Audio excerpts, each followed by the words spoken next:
7h, 10h. La matinale avec Kim sur Peur FM. Asdine Ahmed Chaouch, évidemment, pour le grand. Kahwa Asdine, bonjour. Et oui, au sommaire, un Kahwa sans filtre avec un nouveau visage du PS. Il est porte-parole du parti, conseiller départemental dans les Hauts-de-Seine, adjoint à la mairie de Châtillon. Lounès Hadjroud, bonjour. Bonjour. Ça va, vous allez bien ? Très bien. Heureux de vous avoir. Moi, je vous ai jamais interviewé, ça me fait plaisir. J'aime bien comme ça les nouveaux visages, ça fait plaisir. Surtout quand ils sentent l'huile d'olive. On va commenter ensemble la très copieuse et dense actu politique du week-end. Mais avant donc de partir sur le Kahwa sans filtre, mon Kahwa brûlant, il est assez simple ce matin, Kim. Vous allez voir, je vous ai fait une petite liste. C'est mon petit cadeau du matin. Évidemment, hier, ça ne vous a pas échappé. Marine Le Pen a tenu son grand meeting d'auto-soutien à sa propre cause. Voilà, à elle-même, parce qu'elle se soutient, elle demande aux autres de contester la décision de justice. Et alors que le RN avait soi-disant changé de stratégie en arrêtant de critiquer les juges, il y a eu comme une petite rechute hier. Une phrase résume ça au mieux. C'était hier place Vauban dans le 7e. Ce n'est pas une décision de justice, c'est une décision politique. Bon, comme si de manière exceptionnelle, les juges, pour l'empêcher de gagner la présidentielle, l'avaient sanctionné. Disons que ça arrive quand même souvent au RN, bien parce que le FN ou le RN et la justice, c'est pas vraiment exceptionnel, car c'est vraiment pas la première fois que son parti, celui de son père ou des cadres FN ou RN, sont condamnés. Voilà, vous avez compris la petite liste du matin. Je vous ai fait la liste des différentes condamnations RN-FN. Je vais pris quelques-unes parce qu'il y en a beaucoup. C'est pas évident de chercher. Ah ouais. Que ce soit avec Google, Wikipédia, ChatGPT, les archives. Voilà. La liste est longue. Franchement, en plus il y a les appels. Parfois ils vont jusqu'en cassation. Alors voilà, je vais mettre de côté la vingtaine de condamnations de l'affaire des attachés parlementaires. Allez, le roi, c'est bien sûr qui? Le GOAT, le père fondateur, Jean-Marie Le Pen. Alors son parcours judiciaire, il est dense. En 1987, on va commencer par celle-ci, il est condamné par le tribunal de Paris pour provocation à la haine, la discrimination et la violence raciale. C'était lors d'une émission de télé, L'heure de vérité, pour des propos antiraciste, antisémite et anti-VG. Strike.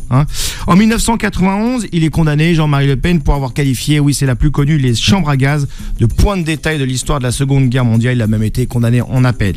Je vais pas tout lister, je crois que pour Le Pen c'est 25 condamnations. C'est pas mal, lui, c'est autant de condamnations en une seule personne que tous les attachés parlementaires, l'affaire des attachés parlementaires. Ça partait mal cette histoire. Mais il y a aussi Frédéric Bocaletier. Lui, on le connaît moins. Pourtant, il est député actuel du Var.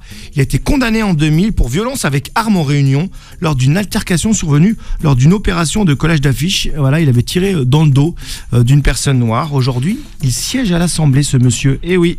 Frédéric Chatillon, 2020, lui, c'est un proche, un ami de Marine Le Pen. Il est condamné à 2 ans et demi de prison, dont 6 mois ferme. 250 000 euros d'amende pour escroquerie et abus de biens sociaux dans une affaire dite des kits de campagne de législative 2012 du FNRN. Dans la même affaire, Jean-François Jalc, cadre du parti, est condamné aussi en appel à 2 ans d'inéligibilité. Ils aiment bien ça, c'est ce mot qu'on n'arrive pas à prononcer. Et Valran de Saint-Just. Alors lui, c'est le fameux trésorier de l'affaire des attachés parlementaires. Il échappe pas non plus à la justice. 6 mois de prison avec sursis et 2 ans d'inéligibilité aussi dans cette affaire. Le RN aussi, en tant que personnalité morale, est condamné dans cette affaire aussi. Stéphane Ravier, lui, moi je le connais un peu parce qu'il est à Marseille, sénateur des Bouches-du-Rhône. Il a ce petit accent chantant qui le rend sympa, mais c'est un vrai fan de Jean-Marie Le Pen. Il a été condamné en 2024 à 6 mois de prison avec sursis et 1 an d'inéligibilité encore pour prise illégale d'intérêt. Ils vont tous être inéligibles dans ce crew. Maire du secteur à Marseille sous l'étiquette FN puis RN, il avait fait embaucher son fils aux espaces verts. Elle me fait marrer celle-là, en dehors de tout cadre légal. Il est rentré, il l'a fait embaucher comme ça. Voilà. En septembre prochain aussi, si on veut un peu rafraîchir tout ça et se projeter comme on dit, le maire RN de Fréjus, David Racheline, sera jugé pour prise illégale. Je suis soufflé, trop de condamnations. La liste est vraiment longue. Elle est longue. Voici, c'était quelques exemples qui montrent que c'est pas un parti sur lequel s'acharnerait la justice pour des raisons politiques, mais plutôt un mouvement qui a du mal à respecter le code pénal. Et un nouveau visage, porte-parole du PS, peut-être que vous l'avez déjà vu un peu à la télé, mais c'est la première fois que je le reçois ici, Lounès Hadjroud. Alors vous êtes aussi conseiller départemental dans les Hauts-de-Seine, vous n'êtes pas que porte-parole, vous êtes aussi un élu de terrain et adjoint à la mairie de Châtillon. Je parlais tout à l'heure du RN, des condamnations du RN, mais surtout de l'actualité. Marine Le Pen qui hier en a remis une couche, qui a attaqué frontalement la justice. Vous avez regardé son meeting, vous en avez pensé quoi ? Enfin, ou du moins les extraits peut-être. Oui, voilà. C'était peut-être mieux à faire le dimanche. C'est ça. Alors, j'ai plutôt prendre soin de ma famille et il faisait beau en plus hier. Pas obligé de se faire du mal le week-end. Déjà suffisamment à gérer la semaine. C'était un fait politique important. Mais c'était un fait politique important et intéressant de voir que finalement, parfois quand on teste, parce que c'était un peu un test pour le Rassemblement national, c'était quand même un bide ce rassemblement. Alors, ils annonçaient 10 000, mais les journalistes qui étaient sur place disaient que clairement la place Vauban, qui accueille 10 000 personnes au maximum, était pas tellement, pas si rempli que ça. Ça manquait de souffle aussi. Ça manquait de souffle, effectivement, mais parce que le sujet est quand même compliqué. Et on sent que pour Jordan Bardella, c'était un exercice imposé. Parce que il chauffe la place, donc il se dit que c'est peut-être lui qui va pouvoir prendre la suite. Et puis j'ai trouvé un peu ce décorum avec le mur de parlementaires derrière assez troublant, pour reprendre les mots du Premier ministre. Parce que lui était plutôt troublé par la condamnation. Moi, j'étais un peu troublé par ce décorum parce que c'était un peu l'image de la République contre la justice. Parce que les parlementaires sont une incarnation quand même de la République. Et faire ce choix de dire il y a le mur de la République par ces parlementaires d'extrême droite face à la justice, face à la condamnation à ces 25 condamnations, je trouvais ça un peu choquant. Et d'ailleurs, dans ce mur, il y avait des condamnés, parce qu'on voit Louis Alliot au premier rang, Julien Audoul, les autres, ils ont un peu caché, mais ils étaient un peu contraints d'émettre, parce que c'est la garde rapprochée, c'est un peu les cadres indéboulonnables et aujourd'hui importants du RN. Alors, ça ressemblait un peu, alors c'est ce qu'a dit BFM toute la journée, moi j'étais pas tout à fait d'accord avec eux, ils ont dit c'est un avant-goût de la présidentielle, parce qu'il y avait 3 rassemblements. Il y avait celui du RN à Vauban, on peut en reparler. Il y avait Gabriel Attal qui organisait la riposte du bloc centriste, on va l'appeler comme ça, on va dire Macronie et LR, on va dire non RN. Ça c'était à Saint-Denis. Puis à République, il y avait LFI et les Verts. Vous étiez où là, le PS? Vous étiez où? Vous vous dit il fait beau, on va rien faire ce dimanche. Alors, il rigole. Non, mais je peux répondre assez simplement, parce qu'en plus le premier secrétaire hier était dans Dimanche en politique et a assumé parfaitement cette position. Nous, on a préféré ne pas répondre à cet appel. On répondra à celui de dimanche prochain. Qui lui est initié par la société civile. On considère que vouloir manipuler ce sujet, en faire un sujet purement politique, que de gauche, est un peu, pas dire dangereux, mais en tout cas fragile. La défense de la justice, elle ne doit pas être limitée aux partis politiques. C'est pour ça qu'on répondra à l'appel de la société civile dimanche prochain, parce que on doit faire en sorte que tout le monde se retrouve dans cet appel et tout le monde puisse venir la semaine prochaine pour dire non. La justice doit être défendue et on ne peut pas avoir une défense de la justice à géométrie variable. Quand c'est des Noirs et des Arabes qui sont condamnés, il faut tout de suite maintenant les mettre en prison et hors d'état de nuire. Mais quand c'est de la justice, de la violence, quand c'est des condamnations en col blanc, là, être beaucoup plus timoré. D'ailleurs, justement, moi, il y a une formule, il avait bien bossé, qui a bien marché, de Gabriel Attal: tu voles, tu payes. C'est un peu ça aussi. Il n'a rien inventé. Non, il n'a rien inventé. Oui, mais sauf qu'il l'a dit au bon moment. Il l'a dit au bon moment. Quand Marine Le Pen parlait, il y avait, moi, je trouve ce contraste. Ils se sont un peu, comment dire, je sais pas, refait la cerise, comme on dit, sur l'exemplarité. Ça n'a pas toujours été le cas en Macronie. Il y a eu des affaires qui ont concerné les plus proches du président. Mais là, c'est vrai, cette formule, elle marchait bien quand on avait Marine Le Pen qui, dans une place qu'elle avait du mal à remplir en extérieur, avec son banc, comme vous avez dit, d'élus derrière elle, soutenait que tout ça était un procès politique, et qu'en face, il y avait, c'est vrai, Gabriel Attal. C'est vrai que c'était bien joué quand même de la part mais bien sûr, en plus il a repris la phrase qu'il avait utilisée dans sa déclaration de politique générale lorsqu'il est devenu Premier ministre. Et alors, après... Tu voles, tu payes, tu casses, tu répares. Oui, mais c'est pas mal. Oui, c'est finalement un peu l'éducation qu'on a tous reçue. Allez, je vais être un peu cynique. Est-ce qu'après tout, pour les antiracistes, l'élimination du non Le Pen, est-ce que c'est pas justement le cadeau empoisonné? C'est-à-dire que on vient de vivre une année où on a la disparition physique d'un Le Pen, le fondateur, le père, et on a ce qui ressemblait, alors on verra avec les appels, mais ce qui ressemble à la mort politique, ou du moins pour la prochaine présidentielle, de Marine Le Pen. Beaucoup disent, allez, en fait c'est le chemin abouti de la dédiabolisation. Le nom Le Pen ne sera pas à la prochaine présidentielle. Enfin, ça peut décomplexer ça. Vous savez, malheureusement, au jeu des 7 familles, dans la famille Le Pen, il y a le père décédé, mais il y a la tante, il y a l'autre tante, il y a la nièce. Donc, je suis pas sûr. Et quand on voit comment s'est positionné Marion Maréchal Le Pen suite aux condamnations de sa tante, que le nom Le Pen va disparaître de la scène politique. Après, moi, j'ai un peu la conviction que ce qui se passe actuellement n'est pas simple à gérer pour Marine Le Pen, parce qu'elle se rend compte que cette implantation qu'on combat dans la société, dans la vie politique, finalement, cette normalisation, elle aboutit à quoi? C'est que les gens sont remplaçables. Nul n'est indispensable. Marine Le Pen non plus à son mouvement. Et Jordan Bardella essaye de le mettre en application.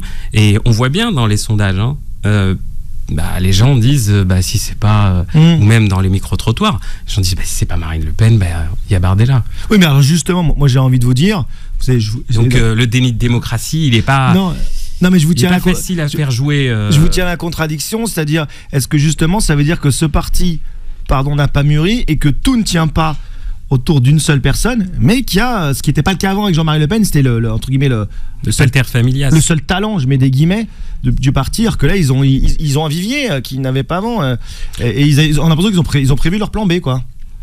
Oui. De toute façon, à partir du moment où vous faites monter, mais c'est comme dans toute organisation, vous faites monter dans diverses personnalités dans un mouvement, inévitablement, il y a des gens qui sont aussi en capacité de prendre votre place.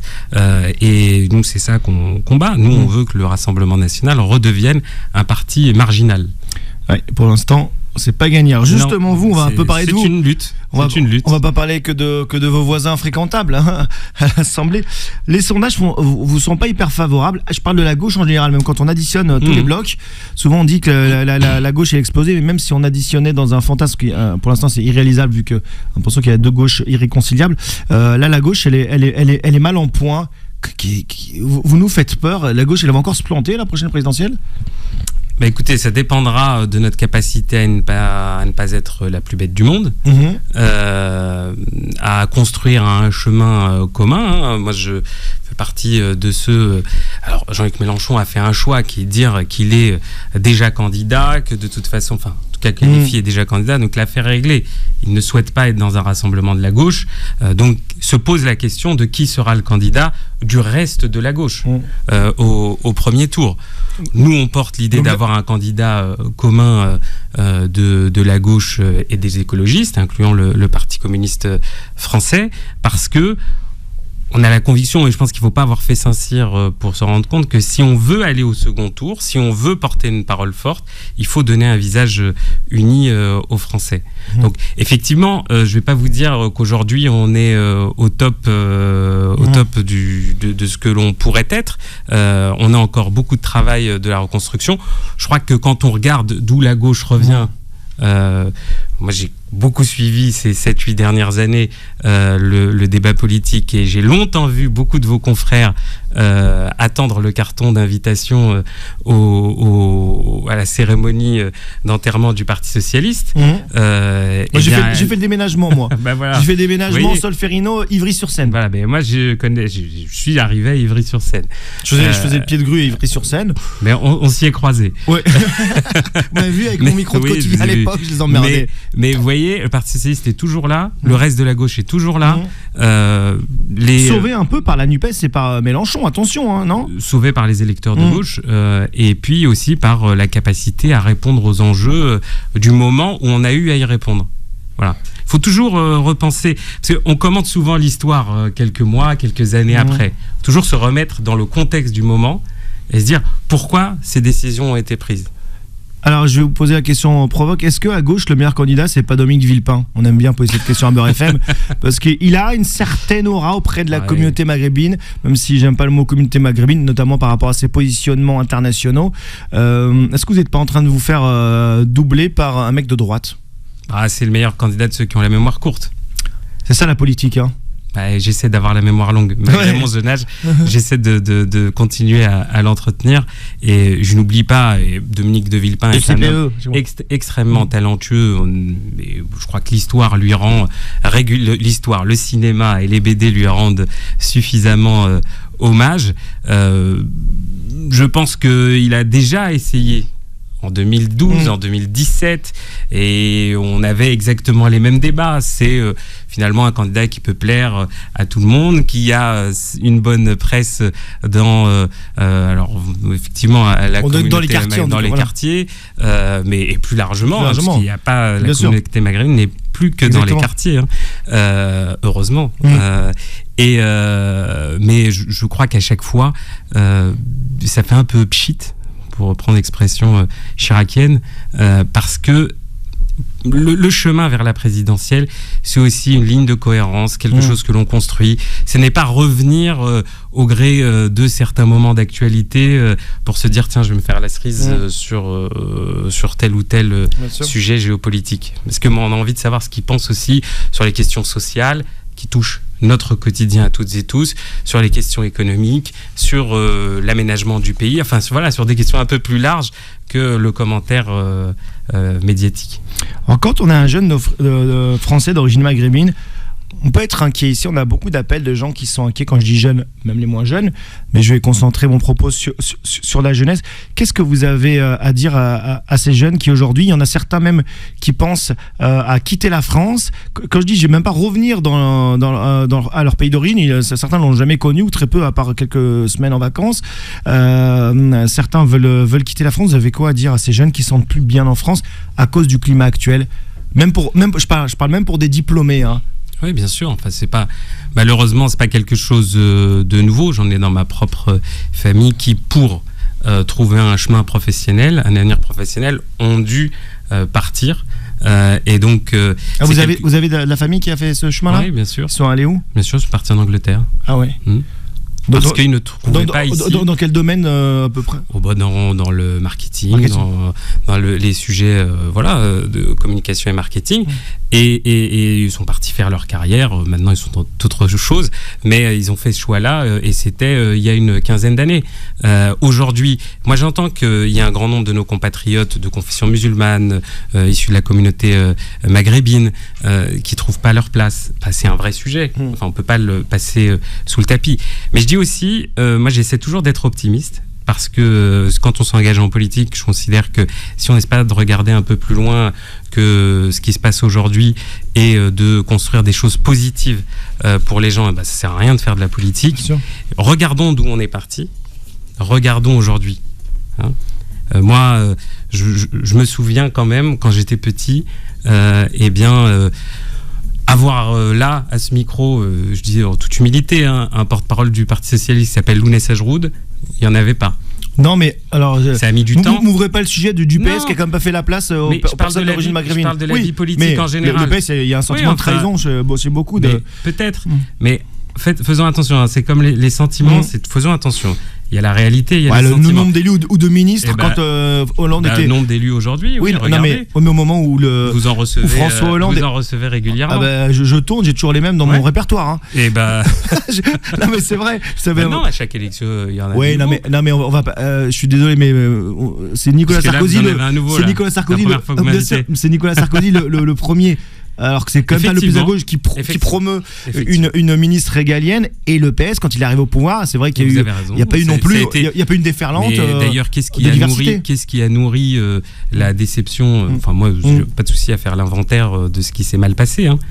Aujourd'hui, j'essaye en tout cas. Non, on n'a pas beaucoup de temps pour faire l'inventaire de ce qui s'est mal passé au PS. On l'a déjà fait au PS, ça n'a pas plu à François Hollande.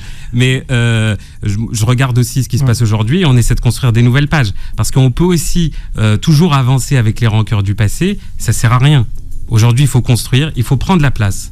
Personne vous donne la place. Il faut la prendre. Et c'est comme partout. Azdine Ahmed Chaouch, il est là parce qu'il prend la place. Il a voulu prendre la mienne, mais quand vous étiez à quotidien, non mais ça fait partie des choses. Quand vous étiez à quotidien, les gens regardaient, ils disaient la place, elle existe. Et la construction, on sait, parce que nos parents et grands-parents, ils ont reconstruit. Effectivement.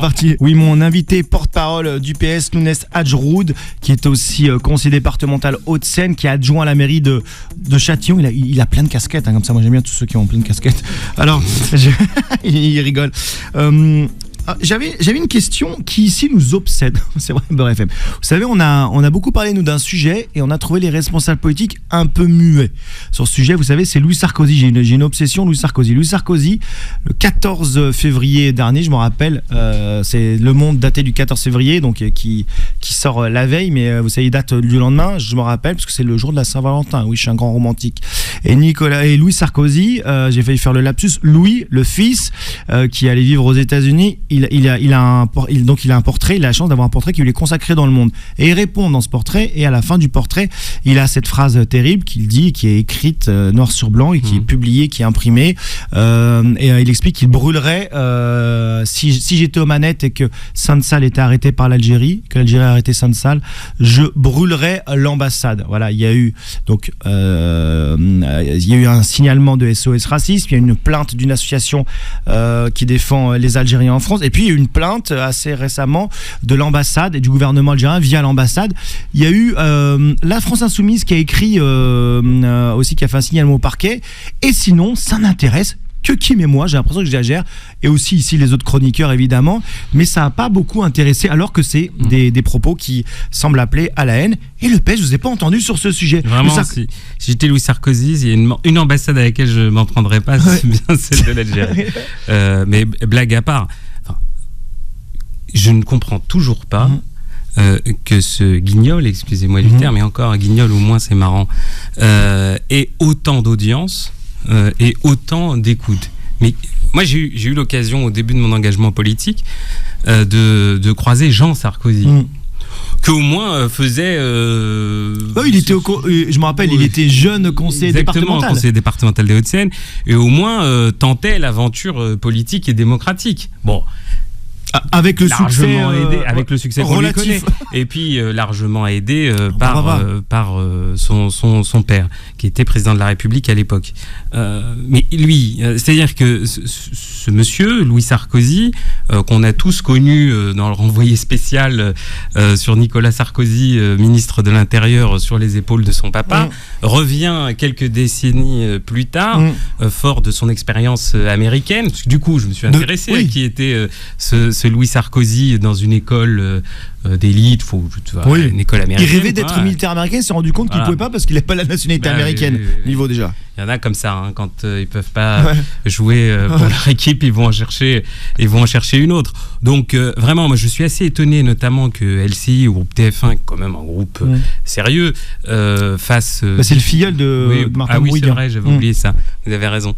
Oui, vous voyez, vous venez de reconnecter une raison. Il est salarié puisqu'il a une chronique, il est pigiste là-bas. Ouais, et donc qui lui donne autant d'audience, autant de capacité à s'exprimer pour ne rien dire, et en plus, avec quelle légitimité, mais qu'a fait ce monsieur, à part, je crois, écrire un essai de piètre qualité, et ça lui permet d'avoir essayiste sur le synthé. Mais ça, j'en connais plein.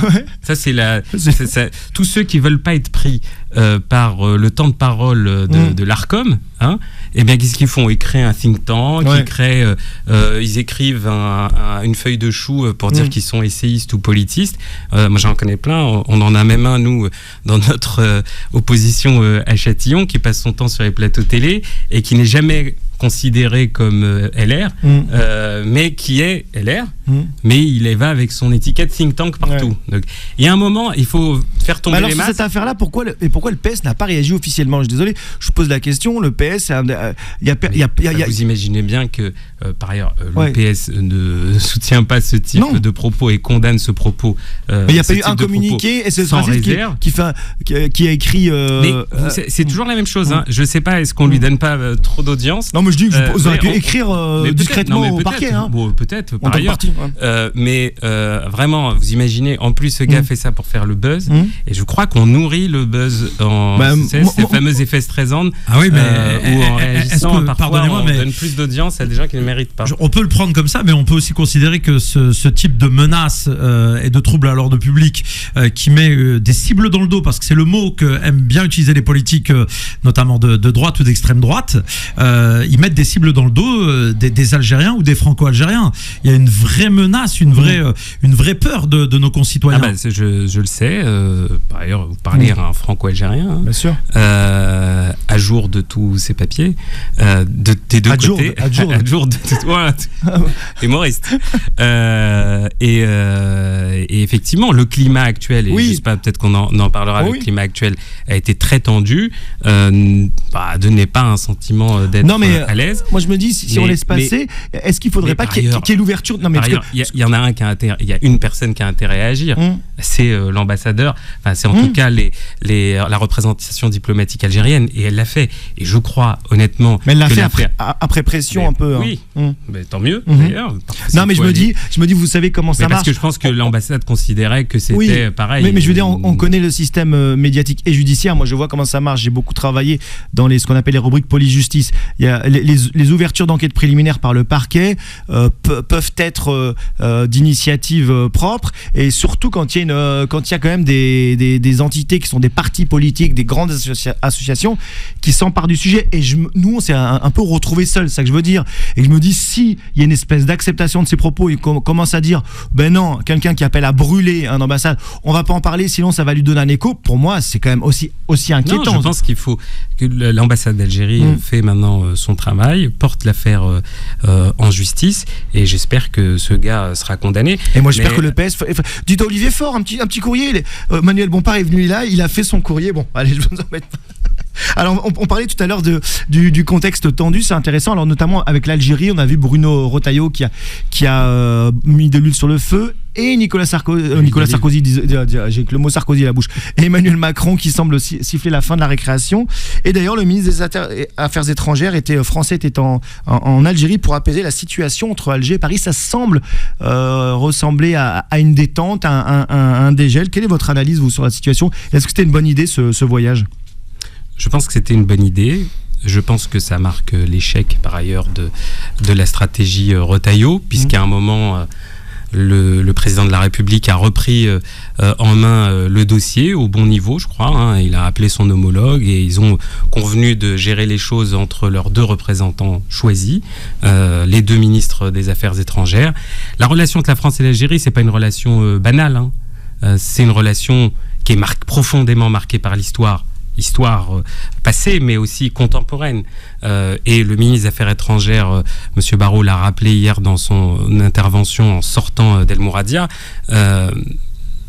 L'Algérie et la France sont marquées déjà par une forte communauté, de nombreuses familles franco-algériennes en France qui vivent de par leurs attaches familiales entre les deux rives et qui nourrissent cette relation. Et de toute façon, qui voudra mettre à bas cette relation n'y arrivera jamais. Oui, vous avez raison. Parce qu'à la fin, regardez ce qui se passe. C'est important de le dire, ça. On revient au point de départ. Oui, j'ai envie de dire, en plus, c'est même une faute diplomatique de Retailleau, parce qu'il affaiblit un peu finalement la position de la France dans cette crise sur la question des retours à la frontière, puisque c'est le ministre des Affaires étrangères français qui doit se déplacer à Alger. Alors vraiment, je pense que pour Retailleau, c'est la plus grosse débâcle qui soit. Si j'étais à sa place, s'il avait une fierté de DZ, il aurait déjà rendu son portefeuille. Et est-ce que c'est pas un coup magistral encore d'Emmanuel Macron? C'est quand même lui qui a mis de l'huile sur le feu à l'origine, en se positionnant en faveur du Maroc dans l'affaire du Sahara occidental. Et là, il apparaît comme le super monsieur diplomatique en train de tout régler. Ça, c'est du Macron tout craché. Oui, mais j'ai pas l'habitude de citer le président de la République algérienne, mais je crois que dans son interview en français, il a dit quelque chose d'assez intéressant, c'est que lui n'a pas été choqué par la prise de position initiale d'Emmanuel Macron, parce que la France, finalement, même si elle n'a jamais eu de position officielle dans les réseaux diplomatiques... Il avait rappelé l'ambassadeur et tout. Évidemment, mais dans les réseaux diplomatiques, la France a toujours eu une une position qui était plutôt Pro-Maroc. pro-Maroc sur la question du Sahara occidental. La différence, c'est que là, la position a été officialisée. Et il y a eu, pour l'Algérie, ça a été ressenti comme des provocations, puisque des visites de la ministre de la Culture, des visites du président du Sénat, directement au Sahara occidental, ce qui a exagéré un peu la situation. Donc là, on revient à une situation normale. La France et l'Algérie doivent avoir des liens économiques, politiques, humains et culturels resserrés, et c'est une bonne chose pour tout le monde. Merci, monsieur le porte-parole du PS. C'était un plaisir de vous avoir. On va vous réinviter Plaisir partagé. bientôt. 7h, 10h. La matinale avec Kim sur Beurre FM.